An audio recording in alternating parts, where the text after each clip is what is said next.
जयतु संस्कृतम जयतु भारतम।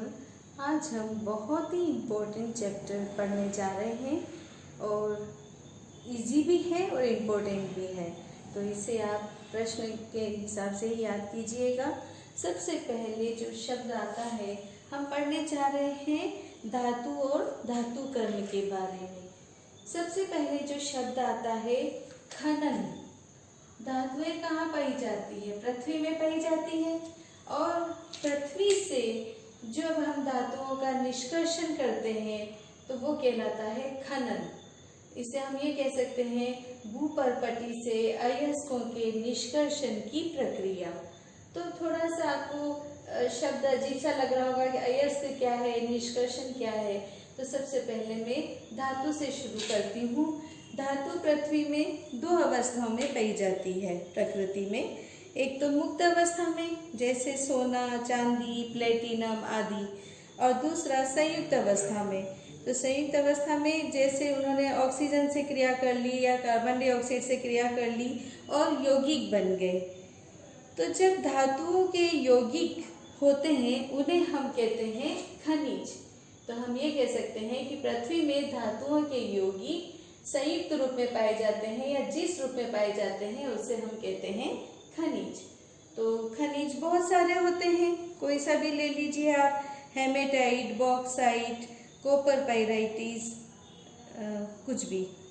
अब आता है कि अयस्क किसे कहते हैं। खनिज तो समझ में आ गया कि पृथ्वी में जो धातुओं के यौगिक हैं वो खनिज है, और उन धातुओं के यौगिकों से जब हम सुविधा पूर्वक और कम लागत पे शुद्ध धातु प्राप्त करते हैं तो वो कहलाते हैं अयस्क। यानी वे खनिज जिनसे सुविधा पूर्वक और कम लागत पर हम धातुएं प्राप्त करते हैं, उन खनिजों को हम अयस्क कहते हैं, है ना। तो खनिज क्या है? पृथ्वी में धातुओं के यौगिक हैं जिसे हम खनिज कहते हैं, यानी धातुओं के यौगिक खनिज कहलाते हैं। और उन खनिजों से जब हम कम लागत पर धातुएं प्राप्त करते हैं तो वो कहलाते हैं, वो खनिज कहलाते हैं अयस्क। अब आता है कि अयस्क कितने प्रकार के हैं। हमने पहले ही देखा था कि धातुएं किनसे, नमी से, ऑक्सीजन से, कार्बन डाइऑक्साइड से क्रिया कर लेती है। तो उन्हीं के नाम के आधार पे 5 प्रकार के अयस्क पाए जाते हैं। सबसे पहला है ऑक्साइड अयस्क। ऑक्साइड अयस्क उदाहरण सबके दो उदाहरण आपको याद रखने हैं। कभी जो कोई छोटा प्रश्न पूछते हैं कि भाई 2 ऑक्साइड अयस्कों के नाम बताइए या सल्फाइड अयस्कों के नाम बताइए, तो ये आपके काम आएगा। हेमेटाइट और बॉक्साइट। हेमेटाइट है Fe2O3 और बॉक्साइट है Al2O3 2H2O। ये आयरन का है और वो एल्यूमिनियम का है। दूसरा आता है सल्फाइड अयस्क। सल्फाइड है ना, कॉपर पाइराइटिस CuFeS2 और गैलेना, लेड का सल्फाइड PbS। कार्बोनेट अयस्क डोलोमाइट MgCO3 CaCO3 और दूसरा है calamine ZnCO3 zinc carbonate. Sulphate अयस्क जिप्सम CaSO4 2H2O, 10वीं में आप लोगों ने इसका नाम बहुत सुना है। और दूसरा है इप्सम, वो है मैग्नीशियम का MgSO4 7H2O। फिर लास्ट है हैलाइड अयस्क। हैलाइड जो chlorine, fluorine, bromine, iodine halogens होते हैं, उनसे जब अयस्कों ने क्रिया करी है तो हैलाइड अयस्क में सबसे पहले आता है लवण, खनिज लवण यानी सोडियम क्लोराइड जिसे हम नमक कहते हैं। और दूसरा है क्रायोलाइट Na3Al(F6). तो इस तरह से ये 5 तरह के अयस्क हैं। अब इन अयस्कों से हमें धातुएं प्राप्त करनी है तो वो विधि है धातु निष्कर्षण। धातु निष्कर्षण हम चाहे भौतिक क्रियाओं द्वारा प्राप्त करें चाहे रासायनिक क्रियाओं द्वारा प्राप्त करें। तो धातु कर्म किसे कहेंगे? किसी भी अयस्क से भौतिक और रासायनिक प्रक्रम के द्वारा शुद्ध धातु प्राप्त करना। धातु कर्म में यहाँ लिख देती हूँ, इसकी भी परिभाषा कभी पूछ लेते हैं। क्या आ जाएगा? भौतिक एवं रासायनिक क्रिया द्वारा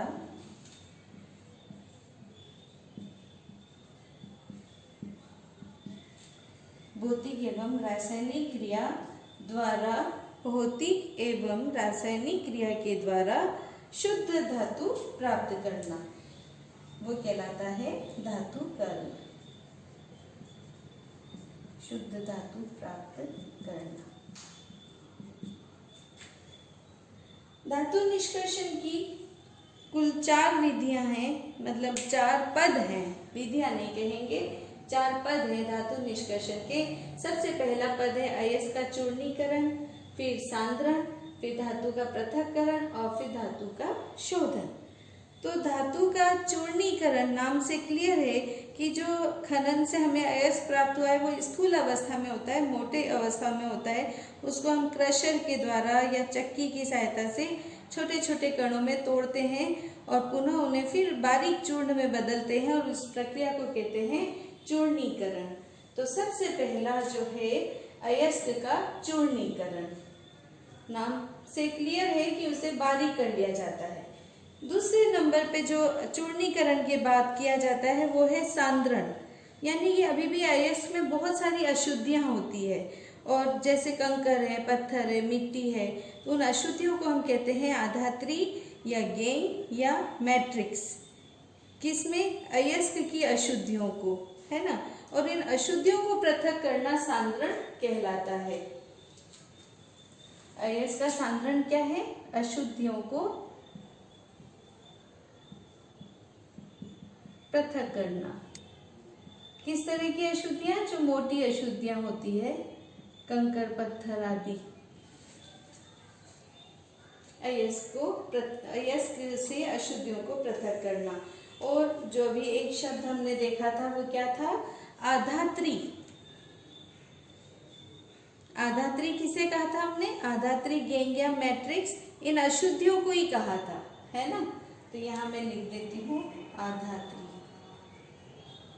इस तरह से कोई भी टेक्निकल टर्म आती है तो उसे क्लियर कर लेना चाहिए ताकि आपको आगे रटना नहीं पड़े।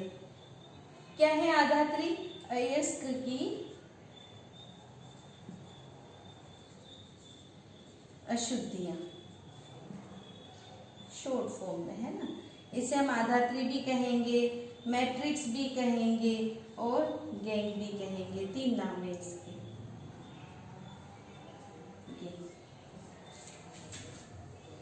तो सांद्रण क्या था? सांद्रण के अंदर हम जो भी अशुद्धियां पाई जाती है अयस्क में, उनको हम पृथक करते हैं, वो कहलाता है सांद्रण। और सांद्रण की विधियां कितनी हैं? 1, 2, 3, 4 और 5। सबसे पहली विधि है हाथ द्वारा चुनकर, यानी कि यांत्रिक विधि, जो उसमें से बड़े बड़ी पत्थर है या रेत तो नहीं, पत्थर है छोटे छोटे से और कोई टुकड़े हैं, उनको अलग कर लेते हैं और वो धातु के बड़े बड़े टुकड़े अलग हो जाते हैं, तो वो कहलाता है हाथ के द्वारा सांद्रण, यानी यांत्रिक विधि है, मैनुअली इसे किया जाता है। और ये कब किया जाएगा? जबकि जो अयस्क और अशुद्धि के कणों की आकृति और आकार में अंतर हो। दोनों हमें दूर से क्लियर दिख रहा है कि ये तो धातु है और ये इसमें अशुद्धि है, उसे हमने बिन चुन के अलग कर दिया, तो वो हुआ सांद्रण हाथ द्वारा चुनकर। दूसरा होता है गुरुत्वीय पृथक्करण। गुरुत्वीय पृथक्करण किसके द्वारा किया जाता है? जल के द्वारा। ये सांद्रण किसके द्वारा किया जाता है? जल के द्वारा। एक जो टेबल होती है उसे कहते हैं विलफले टेबल। इस विलफले टेबल के ऊपर अयस्क के चूर्ण को फैला दिया जाता है और फिर उस पर जल प्रवाहित किया जाता है। तो जल प्रवाहित किया जाएगा तो क्या होगा? अयस्क के कण भारी होते हैं तो वो नीचे बैठ जाएंगे और जो अशुद्धियां हैं वो हल्की होती है, वो आगे बह जाती है ना। टेबल पे कण रह जाएंगे अयस्क के। ये किनके सांद्रण में ये विधि प्रयुक्त होती है? SnO2 और Fe3O4। Fe3O4 हेमेटाइट, है ना। तो इनके सांद्रण में गुरुत्वीय पृथक्करण विधि का प्रयोग होता है और इसमें अशुद्धियां जो होती है वो अयस्क से हल्की होती है, इसलिए जल द्वारा गुरुत्वीय पृथक्करण आसानी से हो जाता है। तो वापस से इसमें बस आपको इतना सा ध्यान रखना है, विलफले टेबल पर अयस्क के चूर्णों को बिछा दिया जाता है, उस पर जल प्रवाहित किया जाता है, जल प्रवाहित कराया जाता है तो जो अशुद्धियाँ होती है वो अयस्क से हल्की होती है तो वो आगे प्रवाहित हो जाती है, और अयस्क के कण भारी होते हैं, कण तो वहीं पे बैठ जाते हैं। और दो तरह के अयस्कों का सांद्रण इससे होता है, SnO2 और Fe3O4। नेक्स्ट है झाग प्लवन विधि। झाग प्लवन विधि सल्फेट अयस्कों के लिए काम में ली जाती है, और सल्फेट अयस्क में उदाहरण ये हमने यहाँ पे देखे थे, ये रहा कॉपर पाइराइटिस, गैलेना और एंटीसा, ये जिंक सल्फाइड भी मैंने यहाँ पे लिखा है। हमें याद रहना चाहिए थोड़े बहुत सूत्र।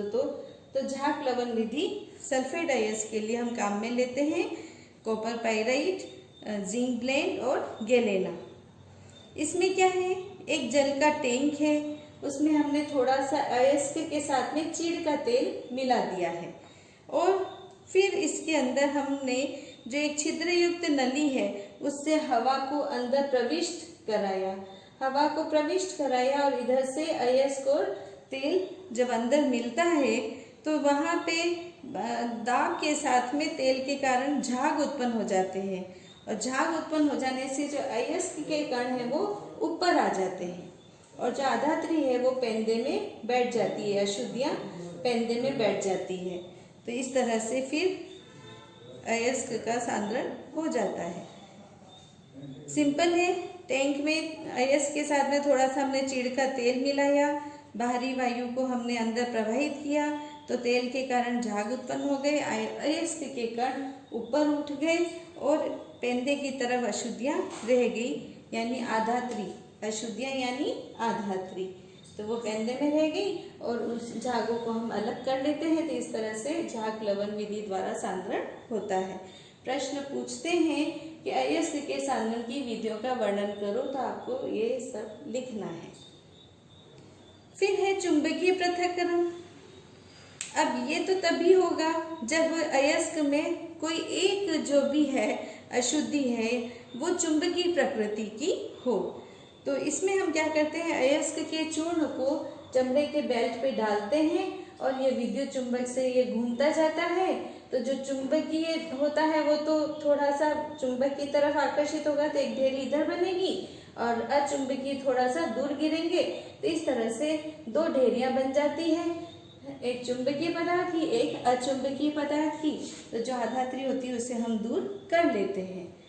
ये है चुंबकीय पृथक्करण किसमें किया जाता है, SnO2 में। ये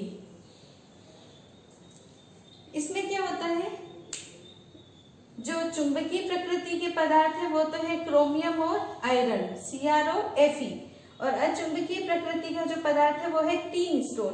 तो दो ढेरियां बन गई और चुंबकीय पृथक्करण द्वारा सांद्रण हो गया। अब है लास्ट रासायनिक पृथक्करण, जिसे हम कहते हैं निक्षालन। इसमें क्या होता है, जो महीन पिसा हुआ अयस्क है उसको हम किसी उचित रासायनिक पदार्थ से क्रिया करा लेते हैं या उसका विलयन बना लेते हैं। तो क्या हो जाएगा, जो अयस्क है वो तो घुल के विलयन रूप में हो जाएगा, जो आधात्री यानी अशुद्धियाँ हैं वो ठोस रूप में रह जाएगी। तो हम फिर विलयन को बाद में क्रिस्टलीकरण के द्वारा या अवक्षेपण विधि के द्वारा हम उससे अयस्क प्राप्त कर लेते हैं। तो इसमें उदाहरण है बॉक्साइट Al2O3 2H2O की क्रिया हम सोडियम हाइड्रोक्साइड ये सांद्र NaOH से कराते हैं और सांद्रण हो जाता है। तो इस तरह से हमने अयस्क के सांद्रण की 5 विधियों को देखा। उसके पहले हमने अयस्कों के नाम देखे, उदाहरण देखे और कुछ परिभाषाएं देखी। अब कल हम इसके आगे इसका जो पृथक्करण करने की अगली विधियां होती है, ऑक्साइड में परिवर्तन करना, निस्तापन, भर्जन, शोधन, उनके बारे में पढ़ेंगे और फिर एक एक अयस्क का वर्णन लेंगे। आशा है आपको समझ में आया होगा। लाइक, सब्सक्राइब एंड शेयर करना ना भूलिएगा और सभी बच्चों को आप मोटिवेट करें कि इस तरह से पढ़ना सुविधाजनक रहता है। पहले आप लेसन लिख लें शॉर्ट रूप में और फिर उसको चित्र बनाकर याद करें। धन्यवाद।